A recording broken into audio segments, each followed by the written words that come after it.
Société Péris, partenaire du rugby amateur languedocien, vous présente Série Rugby.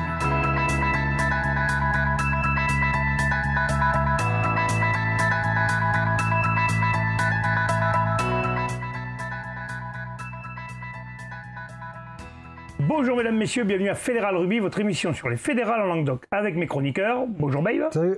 Bonjour Pierre. Salut Alex. Et bonjour Bruno. Salut. Ça va les gars, le week-end a été bon? Ouais, ça va nickel. Hier on a fait les séries, aujourd'hui c'est les fédérales, il va falloir être un peu meilleur quand même. On va essayer. Vous n'êtes même pas dedans hier, il va falloir vous la donner un peu. On va essayer. Ah, parfait. On va commencer par la poule 11 de Fédéral 3. Se sont joués les matchs suivants. Pézenas recevait l'Aviron Grussanais, victoire de l'Aviron Grussanais 26-22. Thuir recevait Sijan pour la nouvelle, victoire de Thuir 34-9. Jacou recevait Rivesaltes-Bompas, victoire de Jacou 22-16. Côte-Vermeille recevait Fleury-Salcoursan, victoire de Côte-Vermeille 71-17. Servien-Bougeant recevait Palavas les Genêts, victoire de Palavas 15-14. Et Vendres-l'Espignan recevait les Plages-Jorbes, victoire de Vendres 21-6, n'est-ce pas Pierre?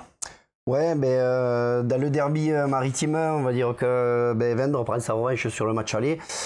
Ils avaient perdu, je crois, 19-3 au match aller. Vendres qui fait une très belle performance puisque il se replace dans la course à la qualification avec, on va dire, un inoxydable Richard Castel. Et te le dire, est-ce qu'il a joué? Et oui, il a joué et puis apparemment, il a bien mené ses mecs. Hein.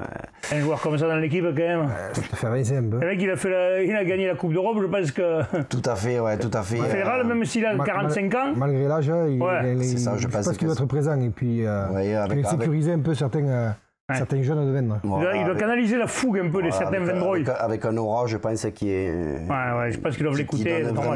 Qui donne vraiment ce coup de pouce à ces jeunes.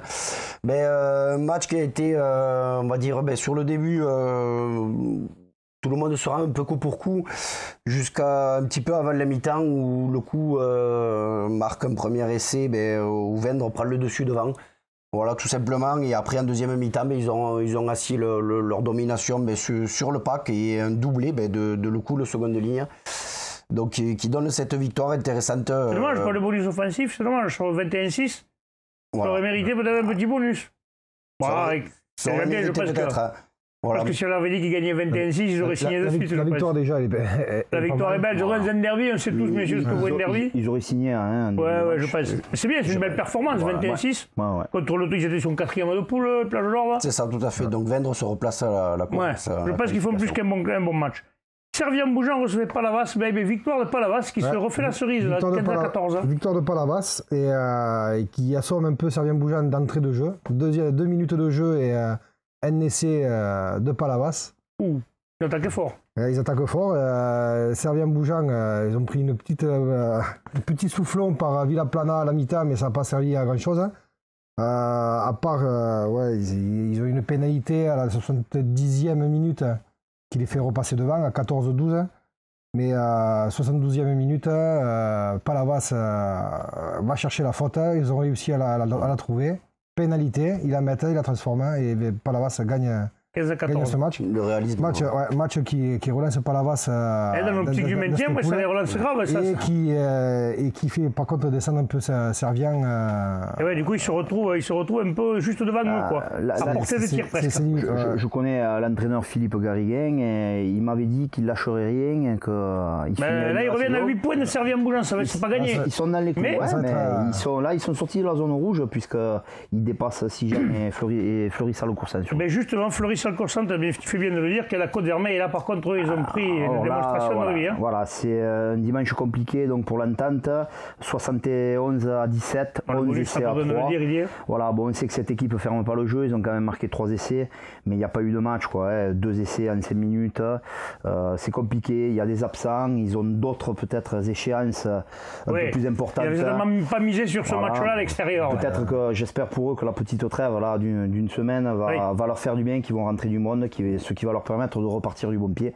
C'est quand même des défaites qui doivent faire mal à la tête. Quand tu prends 71 points, même à l'extérieur, c'est jamais agréable. 11 essais, c'est difficile. Jacou recevait Rivesaltes-Bompas, Pierre, et victoire de Jacou, 22-16. Cette équipe de Jacou Marc, quand même, qui fait une belle saison aussi. Oui, tout à fait, avec un match apparemment très intéressant où ça envoyait du jeu un petit peu dans tous les sens, malgré un peu la pelouse suite aux intempéries qui étaient pas très bonnes. 2 semaines d'intempéries, pour que la pelouse soit bonne, il a fallu avoir beaucoup de terrain où ça devait être joli. C'est ça, ils n'ont pas beaucoup joué ce week-end. Ils arrivent à la mi-temps sur le score score de 8-6, ils se sont répondus un petit peu coup pour coup. Un essai de Jacou en début de match, deux pénalités de Rivesaltes, et puis ensuite, on va dire que Jacou a commencé à mettre un petit peu la main sur le jeu.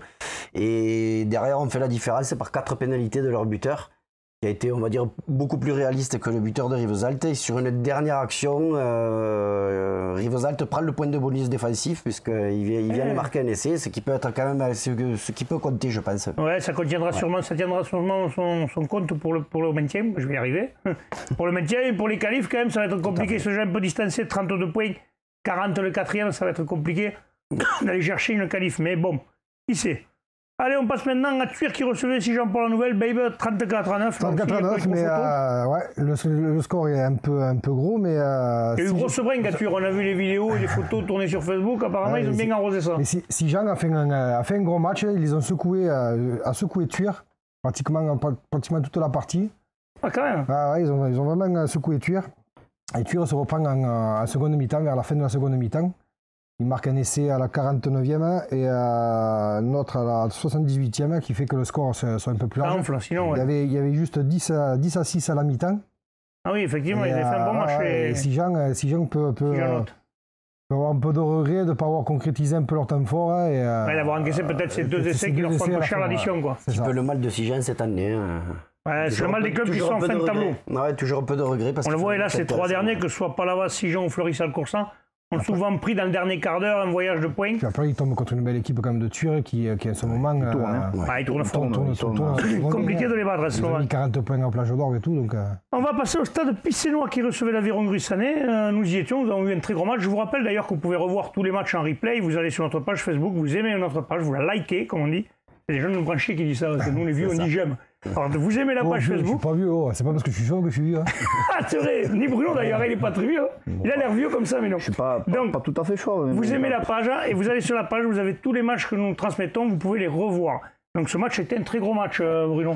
Oui, en effet, c'était l'affiche, les 2 premiers. On attendait beaucoup de ce match. Devant une belle chambrée, il y avait tout pour se régaler. Justement, Michel nous a fait une interview des 2 entraîneurs et d'un joueur de Gruissan. Bien, donc on se retrouve donc à la fin de ce match entre Pézenas et Gruissan où Gruissan vient de l'emporter 26-22. Donc, Laurent, on l'a vu, un match très très engagé, mais bien organisé des 2 côtés. Vraiment, ça s'est joué à rien. Cette équipe de Gruissan a l'air plus expérimentée, mais aujourd'hui, Pézenas, vous avez quand même envoyé pas mal de choses. Oui, je pense qu'avec le match que l'on fait, on aurait fait exploser la plupart des équipes de la poule. Voilà, Gruissan, c'est une équipe expérimentée, ils arrivent à rester sereins. Ce qui nous manque, nous, un petit peu sur 2-3 ballons importants, notamment en deuxième mi-temps, quand on campe un peu dans leur 22, on n'arrive pas à poser le jeu. Donc on est toujours un peu limite, mais on a un très bon état d'esprit, ça bouge bien, on a des joueurs qui ont envie de se faire passer le ballon, on travaille tout le temps dans cet état d'esprit. C'est vrai qu'on termine à 4 points. J'étais assez ému là, à la fin du match parce que je trouve que les mecs se sont vraiment envoyés. Quoi. Ouais, on y a cru, on a cru à la remontée jusqu'au bout. D'ailleurs, on a vu vos joueurs lever les bras à la fin parce que c'était bien qu'il a fallu s'employer pour aller la chercher cette victoire. Oui, nous effectivement on est content parce que on savait que c'était difficile de gagner ici, personne n'y a gagné. On savait qu'il fallait s'employer pour pouvoir le faire. On a gagné Laurent, mais franchement chapeau à Pézenas parce qu'ils ont mis beaucoup de cœur, beaucoup d'engagement. Ils ont joué au rugby proprement, c'était un match propre. Malheureusement nous dans la partie on perd 2 joueurs, on perd un 9 et un 10, une épaule en l'air et un croisé. Ça va faire beaucoup parce qu'on a pas mal de casses, mais encore une fois félicitations à Pézenas surtout parce qu'ils nous ont donné la partie très difficile. Ouais, j'allais le dire, hein, le point noir, effectivement, c'est un petit peu tous ces blessés.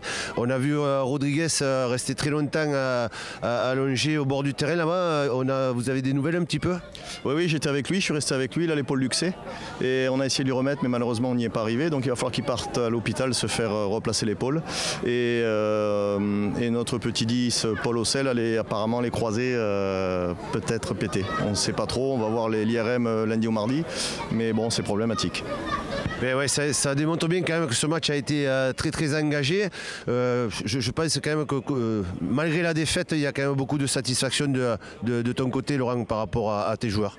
Oui, ce qui fait plaisir, c'est qu'on arrive à se mettre au niveau. Alors des fois, c'est dans l'autre sens. Quand on prend des équipes, on va dire, plus faibles, on n'arrive pas souvent à faire des gros matchs. Mais là, contre une équipe qui est meilleure que nous, on a réussi un peu à se hisser à leur niveau. Donc ça fait bien plaisir.